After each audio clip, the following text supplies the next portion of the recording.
এবং এই যে অভিজিৎ গঙ্গোপাধ্যায় মাননীয় বিচারপতি, তিনি অবসর নিচ্ছেন এবং রাজনীতিতে আসবেন। সাধারণ নাগরিক হিসেবে বলতে পারি যে সমাজের অন্য ক্ষেত্রে বিশিষ্ট ব্যক্তি, বিশেষ করে বিচারপতি, এসব মানুষ যদি রাজনীতিতে আসেন, সংসদীয় গণতন্ত্রের রাজনীতিতে, এটা তো ভালো।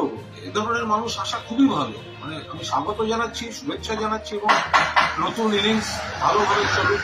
কিন্তু বিচারপতি বলেই দুটো প্রশ্ন থাকছে, এবং যেটা হচ্ছে, এক, যে মুহূর্তে উনি কোন দলে যোগ দেবেন, ধরে নেওয়া যায় সেটা তৃণমূলের বিরোধী কোন দল, তাহলে ওনার এতদিনের অবজারভেশন, রায়, ওনার বক্তব্য, দৃষ্টিভঙ্গি সবটাই যে একেবারে প্রি প্ল্যান তৃণমূলের বিরুদ্ধে বলে সেটা কিন্তু প্রমাণিত হবে।